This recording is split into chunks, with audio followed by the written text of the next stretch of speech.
ഈ വാർത്താ മണിക്കൂറിലെ പ്രധാന റിപ്പോർട്ടുകളുമായി വാർത്താമഴ ആരംഭിക്കുന്നു. ഞാൻ എസ് വിജയകുമാർ. PSC അംഗത്വ കോഴ വിവാദം ഇന്നും നിയമസഭയിൽ ഉന്നയിച്ചു പ്രതിപക്ഷം. ഏത് അന്വേഷണത്തിനും തയ്യാറെന്ന് മുഖ്യമന്ത്രി വിശദീകരിച്ചു. PSC നിയമനത്തിൽ ഒരു ക്രമക്കേടും നടന്നിട്ടില്ലെന്നും മുഖ്യമന്ത്രി ആവർത്തിച്ചു. PSCയെ കരിവാരിത്തേക്കാൻ ശ്രമിക്കരുതെന്നും പ്രതിപക്ഷത്തിന്റെ സബ്മിഷന് മുഖ്യമന്ത്രി മറുപടി നൽകി. PSC അംഗങ്ങളെ നിയമിക്കുന്നതുമായി ബന്ധപ്പെട്ട് വന്നിട്ടുള്ള മാധ്യമ വാർത്തകളല്ലാതെ ഏതെങ്കിലും തരത്തിലുള്ള ക്രമക്കേടുകൾ ഉണ്ടായതായി ഇതേവരെ ശ്രദ്ധയിൽപ്പെട്ടിട്ടില്ല.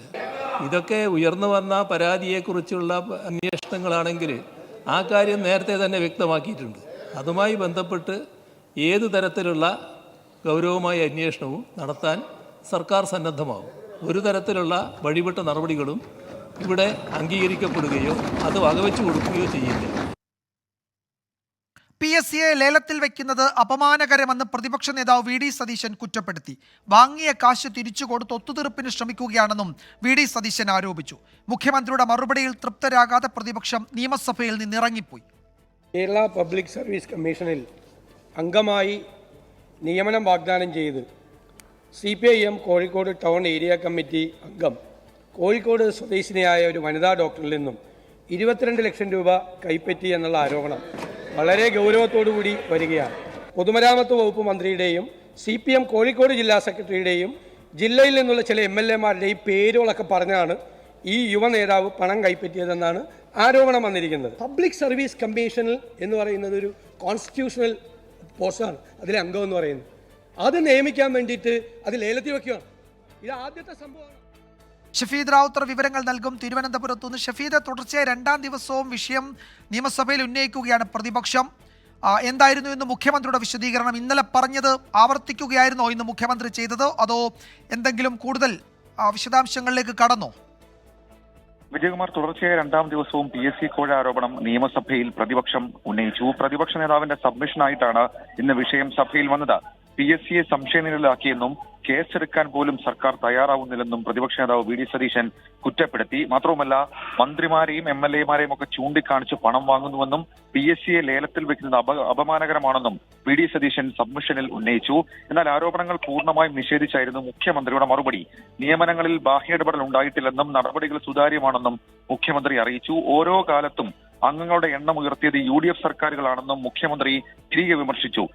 മാത്രവുമല്ല, ഈ സബ്മിഷന് പിൻബലം നൽകാൻ വേണ്ടി മാത്രം ഒരു പരാതി ഇന്ന് രാവിലെ കോഴിക്കോട് സിറ്റി പോലീസ് കമ്മീഷണർക്ക് യൂത്ത് കോൺഗ്രസ് നൽകി. അല്ലാതെ ഒരു പരാതിയും ഇതുമായി ബന്ധപ്പെട്ട് ഉണ്ടായിട്ടില്ലെന്നും മുഖ്യമന്ത്രി നിയമസഭയിൽ പറഞ്ഞു. യൂത്ത് കോൺഗ്രസ് നേതാവിന്റെ പരാതിയെപ്പറ്റി തനിക്ക് അറിയില്ലെന്ന് പറഞ്ഞ പ്രതിപക്ഷ നേതാവ് പരാതി ലഭിച്ചില്ലെങ്കിൽ എന്തിനാണ് ഡോക്ടർ ദമ്പതികളുടെ മൊഴിയെടുത്തതെന്ന് മറുചോദ്യം ഉയർത്തി. പരാതി ഒത്തുതീർപ്പാക്കാൻ CPM സർക്കാരും ഇടപെടുകയാണെന്നും പ്രതിപക്ഷ നേതാവ് ആരോപിച്ചു. അതേസമയം ഏത് തരത്തിലുള്ള അന്വേഷണത്തിനും തയ്യാറെന്ന് മുഖ്യമന്ത്രി ഇന്ന് നിയമസഭയിൽ പറയുന്ന സാഹചര്യമുണ്ടായി. മുഖ്യമന്ത്രിയുടെ മറുപടി അംഗീകരിക്കാതെ പ്രതിപക്ഷം സഭയിൽ നിന്ന് ഇറങ്ങിപ്പോയി. വിജയകുമാർ. ഷഫീദ് റാവുത്തറാണ് വിവരങ്ങൾ നൽകിയത്. നിയമസഭയ്ക്ക് പുറത്തിപ്പോൾ മീഡിയ റൂമിൽ പ്രതിപക്ഷ നേതാവ് മാധ്യമങ്ങളെ കാണുന്നുണ്ട്. തത്സമയ ദൃശ്യം. പ്രതിസന്ധിയെ അഭിമുഖീകരിക്കുമ്പോൾ തെരഞ്ഞെടുക്കപ്പെട്ട സർക്കാർ അവരോടൊപ്പം ഇല്ല എന്നാണ് മന്ത്രിയുടെ മറുപടിയിലൂടെ ഇന്ന് വ്യക്തമായിരിക്കുന്നത്. കാർഷിക മേഖലയിലെ ഈ പ്രതിസന്ധി പരിഹരിക്കാനുള്ള അടിയന്തരമായ ഇടപെടൽ കൂടി സർക്കാർ നടത്തണം എന്ന് ഞങ്ങൾ ആവശ്യപ്പെടുകയാണ്.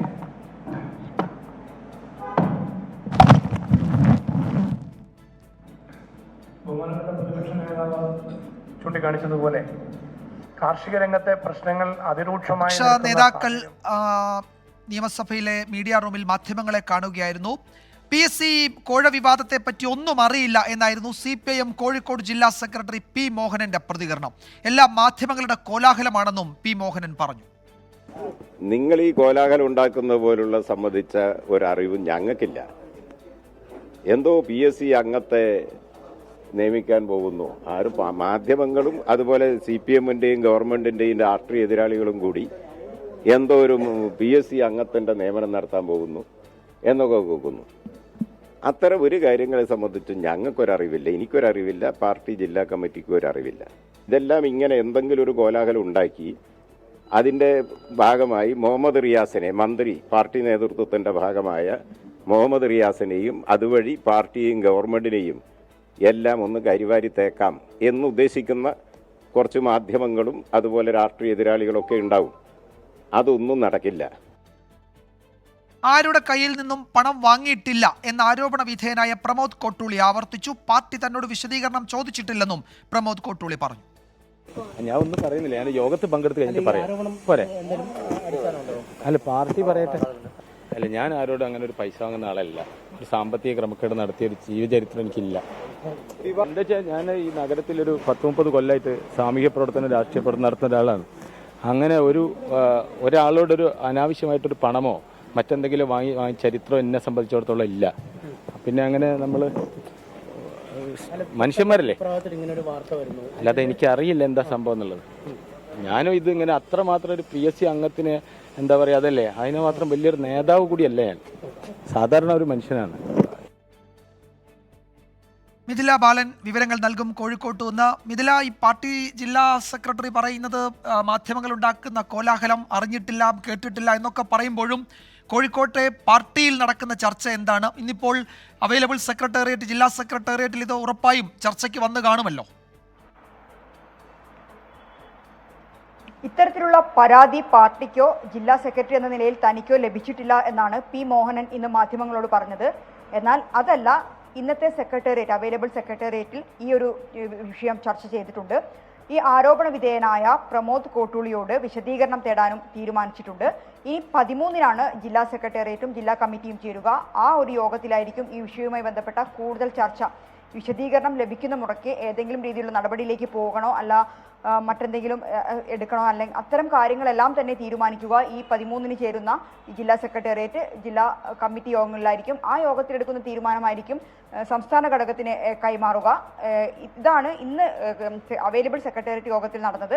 അതേസമയം ഈ ആരോപണങ്ങളെല്ലാം തന്നെ പ്രമോദ് കോട്ടൂളി നിഷേധിക്കുകയാണ്. നേരത്തെയും അദ്ദേഹം ഈ ആരോപണം ഉണ്ടായ ആ സമയത്തും താൻ ഇങ്ങനെ പണം വാങ്ങിയിട്ടില്ല എന്ന് പറഞ്ഞിട്ടുണ്ട്. ഇതൊന്നുകൂടി ഇന്ന് ഒന്നുകൂടി വിശദീകരിച്ചുകൊണ്ട് അദ്ദേഹം പറയുകയുണ്ടായി, ഇത്തരത്തിൽ പണം വാങ്ങുന്ന ഒരാളല്ല താൻ, അത്തരത്തിലുള്ള ഒരു ജീവചരിത്രം തനിക്കില്ല. കഴിഞ്ഞ 30 വർഷമായി കോഴിക്കോട് നഗരത്തിൽ സാമൂഹ്യ രാഷ്ട്രീയ രംഗങ്ങളിൽ പ്രവർത്തിക്കുന്ന ഒരാളാണ്. തനിക്ക് ചില സാമ്പത്തിക പ്രശ്നങ്ങളുണ്ട്, തൻ്റെ വീട് ജപ്തി ഭീഷണി നേരിട്ട് നിൽക്കുകയാണ്, താൻ ഒരു തരത്തിൽ പോലും പണം വാങ്ങിയിട്ടില്ല എന്ന് അദ്ദേഹം വ്യക്തമാക്കുന്നു. അതേസമയം തന്നെ പാർട്ടി വിശദീകരണം ചോദിച്ചോ എന്ന മാധ്യമപ്രവർത്തകരുടെ ചോദ്യത്തിന് സ്വാഭാവികമായും ഇത്തരം ആരോപണങ്ങൾ ഉണ്ടാകുമ്പോൾ പാർട്ടി വിശദീകരണം ചോദിക്കുമല്ലോ. പക്ഷേ ഇതുവരെ നിലവിൽ തന്നോട് വിശദീകരണം ചോദിച്ചിട്ടില്ല എന്ന ഒരു മറുപടിയാണ് പ്രമോദ് കോട്ടൂളിയുടെ ഭാഗത്തുമുണ്ടായത്. ഇനി ഇതിൽ പ്രമോദ് കോട്ടൂളി വിശദീകരണം നൽകുന്ന മുറയ്ക്ക് ഇനി ഇതിൽ ഏത് തരത്തിലുള്ള നടപടി വേണം എന്ന കാര്യമായിരിക്കും 13-ന് ചേരുന്ന ഈ ജില്ലാ യോഗങ്ങളിൽ തീരുമാനമെടുക്കുക. അല്ല, അപ്പോൾ പാർട്ടി ജില്ലാ കമ്മിറ്റി ഈ ആരോപണ വിധേയനോട് വിശദീകരണം ചോദിച്ചിട്ടുണ്ടോ? അയാൾ അതറിയില്ല, ചോദിച്ചിട്ടില്ല എന്നാണ് മാധ്യമങ്ങളെ കണ്ടപ്പോൾ പറഞ്ഞത്. യഥാർത്ഥത്തിൽ പാർട്ടി അത്തരത്തിലൊരു നടപടിയിലേക്ക് കടന്നിട്ടുണ്ടോ? തീർച്ചയായും ഇന്നത്തെ സെക്രട്ടേറിയറ്റ് യോഗത്തിൽ തീരുമാനിച്ച ഒരു കാര്യം എന്നത് പ്രമോദ് കോട്ടൂളിയോട് വിശദീകരണം തേടണം എന്ന് തന്നെയാണ്. ഇത്തരമൊരു ആരോപണം ഉയർന്ന സാഹചര്യത്തിൽ എന്താണ് എന്ന കാര്യത്തിലുള്ള വിശദീകരണം പ്രമോദ് കോട്ടൂളി എന്തായാലും പാർട്ടിക്ക് നൽകണം. അത്തരം ഒരു വിശദീകരണം ചോദിക്കാൻ തന്നെയാണ് തീരുമാനിച്ചിട്ടുള്ളത്. പക്ഷേ അത് താൻ അറിഞ്ഞിട്ടില്ല എന്നാണ് പ്രമോദ് കോട്ടൂളി പറഞ്ഞിട്ടുള്ളത്. തൻ്റെ പാർട്ടി ഇതുവരെ തന്നോട് ഇത്തരം ഈ ഒരു ആരോപണവുമായി ബന്ധപ്പെട്ട ഒരു കാര്യവും സംസാരിച്ചിട്ടില്ല, ഒരു കാര്യവും ചോദിച്ചിട്ടില്ല, തനിക്കിതിൽ യാതൊരു പങ്കുമില്ല എന്നാണ് പ്രമോദ് കോട്ടൂളി വ്യക്തമാക്കിയിട്ടുള്ളത്. എന്തുതന്നെയായാലും ഇന്നത്തെ യോഗത്തിൽ ഈ വിഷയം ചർച്ച ചെയ്തിട്ടുണ്ട്. ഈ വിഷയത്തിൽ പ്രമോദ് കോട്ടൂളിയോട് വിശദീകരണം തേടാൻ തീരുമാനിച്ചിട്ടുണ്ട്. ഞാൻ നേരത്തെ സൂചിപ്പിച്ചതുപോലെ 13-നാണ് അടുത്ത ജില്ലാ യോഗങ്ങൾ ചേരുന്നത്. ആ ജില്ലാ യോഗത്തിലായിരിക്കും ഇതുമായി ബന്ധപ്പെട്ട എന്ത് വിശദീകരണം പ്രമോദ് കോട്ടൂളി നൽകുന്നു അതിനനുസരിച്ചുള്ള തുടർ നീക്കങ്ങൾ ഉണ്ടാവുക. വിജയകുമാർ. യെസ്, പ്രമോദ് കോട്ടൂളിയോട് CPM വിശദീകരണം തേടിയിട്ടുണ്ട്. അയാളുടെ വിശദീകരണം കിട്ടിയ ശേഷം എന്തെങ്കിലും നടപടി വേണോ എന്ന് പാർട്ടി തീരുമാനിക്കുമെന്നാണ് ഞങ്ങളുടെ കോഴിക്കോട് ബ്യൂറോ റിപ്പോർട്ട് ചെയ്യുന്നത്. മിഥില ബാലനാണ് വിശദാംശങ്ങൾ നൽകിയത്. മറ്റൊരു പ്രധാന റിപ്പോർട്ടിലേക്ക്. നമ്പർ പ്ലേറ്റ് ഇല്ലാത്ത രൂപമാറ്റം വരുത്തിയ ജീപ്പിൽ ഷുഹൈബ് വധക്കേസ് പ്രതി ആകാശ് തില്ലങ്കേരി നടത്തിയ യാത്രയിൽ ഹൈക്കോടതി സ്വമേധയാ കേസെടുക്കും. രൂപമാറ്റം വരുത്തുന്ന വാഹനങ്ങൾക്കെതിരെ കർശന നടപടി സ്വീകരിക്കണമെന്ന് കോടതി നിർദ്ദേശിച്ചു. ഇത്തരം വാഹനങ്ങൾ പൊതുസ്ഥലത്തുണ്ടാകാനേ പാടില്ല. വ്ലോഗിംഗ് എന്തും ചെയ്യാനുള്ള ലൈസൻസ് അല്ലെന്നും കോടതി പറഞ്ഞു. ജീപ്പ് യാത്രയുടെ വീഡിയോ പരിശോധിച്ച ശേഷമാണ് ഹൈക്കോടതിയുടെ ഈ നീക്കം. വിഷ്ണു സുരേഷ് വിവരങ്ങൾ നൽകും കൊച്ചിയിൽ നിന്ന്. വിഷ്ണു, എന്തൊക്കെയാണ് ഇക്കാര്യത്തിൽ ഇന്ന് കോടതി സൂചിപ്പിച്ചത്? വിജയകുമാർ, ഈ രൂപമാറ്റം വരുത്തുന്ന വാഹനങ്ങളുമായി ബന്ധപ്പെട്ട ഹർജി പരിഗണിക്കുന്നതിനിടയിലാണ് ആകാശ് തില്ലങ്കരിയുടെ ജീപ്പ് യാത്ര കോടതി ആ ദൃശ്യം പരിശോധിച്ചത്. അതിൽ രൂക്ഷ വിമർശനം ഉന്നയിച്ചിരിക്കുന്നു. പ്രധാനമായും ക്രിമിനൽ കേസിൽ പ്രതിയായ ഒരാളാണ് ഇയാൾ. ഇത്തരത്തിൽ നിരന്തരം നിയമങ്ങൾ ലംഘിക്കുന്നു. ആ ജീപ്പ് യാത്ര അത് അപകടകരമായ രീതിയിലാണ് യാത്ര നടക്കുന്ന ദൃശ്യങ്ങളിൽ നിന്ന് വ്യക്തമാണ്. ആ വാഹനങ്ങളുടെ ടയറുകൾ പറഞ്ഞിരിക്കുന്ന അളവിൽ കൂടുതൽ വലിയ ടയറുകളാണ്. സീറ്റ് ബെൽറ്റ് ധരിച്ചിട്ടില്ല, ഒപ്പം നമ്പർ പ്ലേറ്റ് ഇല്ല. ഈ വാഹനത്തിൽ നിന്ന് പുക ഉയരുന്നുണ്ട്. ഇതെല്ലാം റീലുകളായി ചിത്രീകരിച്ചിടുന്നുണ്ട്. ഇത്തരം കാര്യങ്ങൾ എന്തുകൊണ്ട് മോട്ടോർ വാഹന വകുപ്പ് ശ്രദ്ധിക്കുന്നില്ല എന്ന് കോടതി ചോദിച്ചു. ഇത്തരക്കാർക്കെതിരെ കർശനമായ നടപടി വേണം. ഇത്തരം വാഹനങ്ങൾ നിരത്തുകളിൽ ഇറങ്ങുന്നത് മറ്റു യാത്രക്കാർക്ക് അപകടമുണ്ടാകുമെന്ന് കോടതി വ്യക്തമാക്കി. ഒപ്പം മറ്റൊരു പ്രധാനപ്പെട്ട കാര്യം, ഇന്നലെ വടകരയിൽ ഉണ്ടായ ബസ് അപകടം, വിദ്യാർത്ഥികൾക്കിടയിലേക്ക് ബസ് ഇടിച്ചു കയറിയ സംഭവം, അതുമായി ബന്ധപ്പെട്ടും സ്വമേധയാ കേസെടുക്കുമെന്ന് കോടതി അറിയിച്ചിട്ടുണ്ട്. ഈ ഇത്തരം ദൃശ്യങ്ങൾ, ഈ രൂപമാറ്റം വരുത്തിയ വാഹനങ്ങളുടെ ദൃശ്യങ്ങൾ യൂട്യൂബിൽ ഉൾപ്പെടെ പ്രചരിക്കുന്ന ഒരു കാര്യം ശ്രദ്ധയിൽപ്പെട്ടിട്ടുണ്ട്. യൂട്യൂബ് ഉൾപ്പെടെ അക്കാര്യങ്ങൾ കുറച്ചുകൂടി ശ്രദ്ധ പുലർത്തണം. ഇത് കുറ്റകരമായ നടപടിയാണ് ഈ ആളുകൾ ചെയ്യുന്നത്. അത്തരക്കാരെ നിരോധിക്കാൻ, അല്ലെങ്കിൽ അത്തരം നടപടികൾ യൂട്യൂബിന്റെ ഭാഗത്തുനിന്ന് ഉണ്ടായില്ലെങ്കിൽ യൂട്യൂബിനെതിരെ നടപടി എടുക്കേണ്ടി വരും എന്നാണ് കോടതി വ്യക്തമാക്കിയത്. വ്ലോഗിംഗ് എന്നത് എന്തും ചെയ്യാനുള്ള ലൈസൻസായി ആളുകൾ കാണരുതെന്ന കോടതി മുന്നറിയിപ്പ് നൽകി. വരും ദിവസങ്ങളിൽ ഒരുപക്ഷെ ഈ കോടതിയുടെ ഇടപെടലിന്റെ പശ്ചാത്തലത്തിൽ നിരത്തുകളിൽ മോട്ടോർ വാഹന വകുപ്പിന്റെ പരിശോധനകൾ കർശനമായുണ്ടാകും. ഈ രൂപമാറ്റം വരുത്തിയ വാഹനങ്ങൾ പിടിച്ചെടുക്കുന്ന നടപടിയിലേക്ക് മോട്ടോർ വാഹന വകുപ്പ് കടക്കും എന്നാണ് നമുക്ക് മനസ്സിലാവുന്നത്. വിജയകുമാർ. യെസ്, ഹൈക്കോടതി ഈ ജീപ്പ് യാത്രയുടെ ദൃശ്യങ്ങൾ പരിശോധിച്ചു. അതിനുശേഷമാണ് കോടതി ചില വിമർശനങ്ങൾ ഉന്നയിക്കുകയും സ്വമേധയാ അക്കാര്യത്തിൽ ചില നടപടികളിലേക്ക് കടക്കുകയും ചെയ്തു. വിഷ്ണു സുരേഷാണ് വിവരങ്ങൾ നൽകിയത് കൊച്ചിയിൽ നിന്നും. ജമ്മു കാശ്മീരിലെ കത്വയിലുണ്ടായ ഭീകരാക്രമണത്തിൽ കനത്ത തിരിച്ചടി നൽകുമെന്ന് പ്രതിരോധ മന്ത്രാലയം. ആക്രമണത്തിൽ 5 സൈനികരാണ് വീരമൃത്യു വരിച്ചത്. 5 സൈനികർക്ക് പരിക്കേൽക്കുകയും ചെയ്തു. മേഖലയിൽ ഏറ്റുമുട്ടൽ തുടരുകയാണ്. വീരമൃത്യു വരിച്ച സൈനികരുടെ മൃതദേഹങ്ങൾ കരസേന എയർലിഫ്റ്റ് ചെയ്തു. പാകിസ്ഥാനിൽ നിന്നും നുഴഞ്ഞു കയറിയ ഭീകരരാണ് ആക്രമണം നടത്തിയതെന്നാണ് സൂചന. ബൽറാം നെടുങ്ങാടി ഡൽഹിയിൽ നിന്ന് വിവരങ്ങൾ നൽകും. ബൽറാം, ഇക്കാര്യത്തിൽ എന്തൊക്കെയാണ് പ്രതിരോധ മന്ത്രാലയത്തിൻ്റെ നീക്കങ്ങൾ? അവിടെ ഇപ്പോഴും സൈനിക നടപടി തുടരുകയാണോ? ഈ ഭീകരർ എവിടെ നിന്ന് വന്നു എന്നതൊക്കെ സംബന്ധിച്ചുള്ള കൃത്യമായ വിവരങ്ങൾ ശേഖരിക്കാൻ കഴിഞ്ഞിട്ടുണ്ടോ? വിജയകുമാർ, ഇന്നലെ വൈകിട്ട് 3:30 ജമ്മു കശ്മീരിലെ കത്വയിലെ ബദ്നോട്ട ഗ്രാമത്തിൽ ഉണ്ടായ ഭീകരാക്രമണത്തിന് പിന്നിൽ പ്രവർത്തിച്ചത് പാകിസ്ഥാനിൽ നിന്നും അടുത്തിടെ നുഴഞ്ഞു കയറിയ ഭീകരരാണ് എന്നാണ് പ്രാഥമിക പരിശോധനയ്ക്ക് ശേഷം സൈന്യത്തിന് ബോധ്യപ്പെട്ടിരിക്കുന്നത്. ഈ ആക്രമണത്തിനായി ഉപയോഗിച്ചത് അമേരിക്കൻ നിർമ്മിതമായ അത്യാധുനിക ആയുധങ്ങളാണെന്നും സൈന്യം കണ്ടെത്തിയിട്ടുണ്ട്. കൂടാതെ ഇവർക്ക് പ്രാദേശികമായ സഹായം ലഭിച്ചിരുന്നു ഒളിച്ചിരിക്കാനും ഭക്ഷണത്തിനും യാത്രയ്ക്കും മറ്റുമായി എന്ന നിഗമനത്തിനാണ് ജമ്മു കശ്മീർ പോലീസ് ഉള്ളത്. ഈ ഭീകരർ സൈനിക വാഹന വ്യൂഹത്തിന്റെ ആദ്യ വാഹനത്തിന് നേരെ ഗ്രനേഡ് എറിഞ്ഞ ശേഷം ഇരുവശങ്ങളിൽ നിന്നും വെടിവെക്കുകയായിരുന്നു. ഇതുകൊണ്ട് തന്നെ വലിയ തോതിലുള്ള ഭീകരവാദികൾ ഈ ആക്രമണത്തിൽ പങ്കെടുത്തിട്ടുണ്ട് എന്നാണ് സൈന്യത്തിന്റെ നിഗമനം. ഈ ആക്രമണം ഉണ്ടായതിന് തൊട്ടു പിന്നാലെ സൈന്യം തിരിച്ചടിച്ചതോടുകൂടി പ്രദേശത്തുള്ള വനമേഖലയിലേക്ക് ഒളിക്കുകയായിരുന്നു ഭീകരവാദികൾ. ഇവർക്ക് വേണ്ടിയുള്ള തെരച്ചിൽ ഇപ്പോഴും ഊർജിതമായി തന്നെ പുരോഗമിക്കുകയാണ്. അതേസമയം ഈ ഭീകരവാദികൾക്ക് ഉചിതമായ തിരിച്ചടി തന്നെ നൽകുമെന്നാണ് പ്രതിരോധ മന്ത്രാലയം വ്യക്തമാക്കിയിരിക്കുന്നത്. പ്രതിരോധ മന്ത്രി രാജ്നാഥ് സിംഗ് 5 സൈനികർ വീരമൃത്യു വരിച്ച സംഭവത്തിൽ അതീവ ദുഃഖം രേഖപ്പെടുത്തുകയും മേഖലയിൽ സമാധാനം പുനഃസ്ഥാപിക്കാൻ സൈന്യം പ്രതിജ്ഞാബദ്ധമാണെന്ന് അറിയിക്കുകയും ചെയ്തിട്ടുണ്ട്. ആക്രമണത്തിൽ പരിക്കേറ്റ് നിലവിൽ പഠാൻകോട്ടിലെ സൈനിക ആശുപത്രിയിൽ ചികിത്സയിൽ കഴിയുന്ന 5 സൈനികരുടെ ആരോഗ്യനില ഇപ്പോൾ തൃപ്തികരമാണെന്നാണ് സൈനിക വൃത്തങ്ങൾ അറിയിക്കുന്നത്.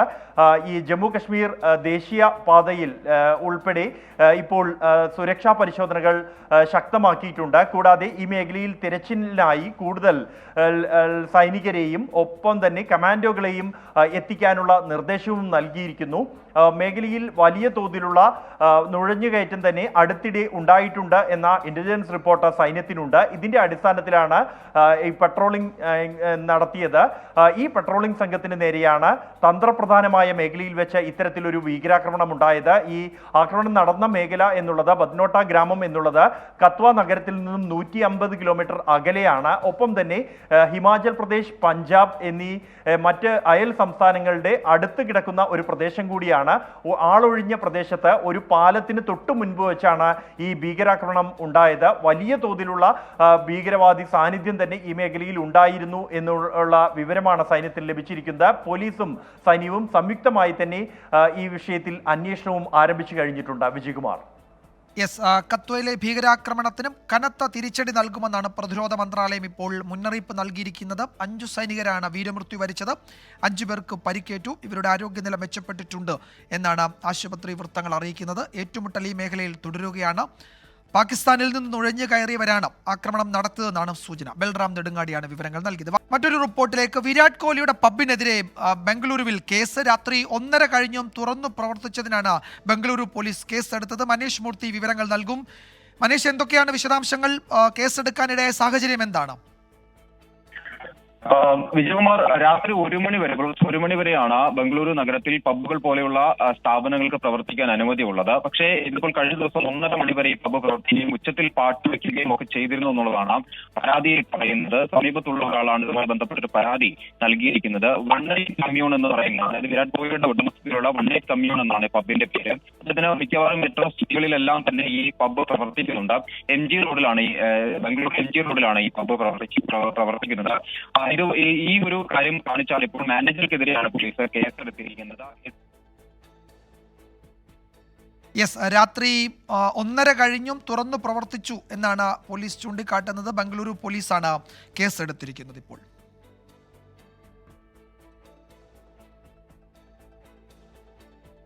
മുഖ്യമന്ത്രിയുടെ മകൾ ഉൾപ്പെട്ട മാസപ്പടി കേസിൽ വിജിലൻസ് അന്വേഷണം ആവശ്യപ്പെട്ടുള്ള ഹർജി ഹൈക്കോടതി ഈ മാസം 22 മാറ്റി. പൊതുപ്രവർത്തകനായിരുന്ന ഗിരീഷ് ബാബുവിന്റെ ഹർജിയാണ് ഇപ്പോൾ കോടതി മാറ്റിയത്. ശ്രീകാന്ത് വിവരങ്ങൾ നൽകും കൊച്ചിയിൽ നിന്ന്. ശ്രീകാന്ത്, എന്തെങ്കിലും നിരീക്ഷണങ്ങളോ പരാമർശങ്ങളോ ഈ ഹർജി പരിഗണിക്കുന്ന ഘട്ടത്തിൽ ഇന്നുണ്ടായോ കോടതിയിൽ? ഇന്ന് യാതൊരു തരത്തിലുള്ള നിരീക്ഷണങ്ങളോ പരാമർശങ്ങളോ ഉണ്ടായില്ല വിജയകുമാർ. നേരെ മറിച്ച് ഈ കേസിൽ ഗിരീഷ് ബാബു മരിച്ചു. മാത്രമല്ല, അദ്ദേഹത്തിന്റെ അഭിഭാഷകൻ അഡ്വക്കേറ്റ് BA ആളൂർ ആയിരുന്നു.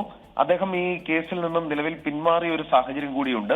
നിലവിൽ ആ കേസിൽ അദ്ദേഹം ഹാജരാകുന്നില്ല. ഈ പശ്ചാത്തലത്തിലാണ് ഇതിലൊരു അന്തിമ തീരുമാനമെടുക്കുന്നതിന് വേണ്ടി കേസ് ഇപ്പോൾ മാറ്റിവെച്ചിരിക്കുന്നത്. 22 കേസ് ഇപ്പോൾ, ഈ ഹർജി ഇപ്പോൾ മാറ്റിവെച്ചിരിക്കുന്നത്. ഇതിനോടകം തന്നെ ഗിരീഷ് ബാബുവിന്റെയും മാത്യു കുഴൽനാടന്റെയും മറ്റൊരു കേസ് കോടതിയുടെ പരിഗണനയിലുണ്ട്. ഈ മാസപ്പടിയുമായി ബന്ധപ്പെട്ടൊരു കേസ് പരിഗണനയിലുണ്ട്. ഒരുപക്ഷെ അതിനൊപ്പം ഇത് പരിഗണിച്ചേക്കാം. എന്തായാലും 22 കേസ് മാറ്റിവെച്ചിട്ടുണ്ട്. യെസ്, വിശദമായ വാദം കേൾക്കുന്നത് ഈ മാസം 22 കോടതി മാറ്റിയിരിക്കുന്നത്. ശ്രീകാന്താണ് വിവരങ്ങൾ നൽകിയത് കൊച്ചിയിൽ നിന്ന്. ഈ റിപ്പോർട്ടോടെ വാർത്താമഴ അവസാനിക്കുന്നു.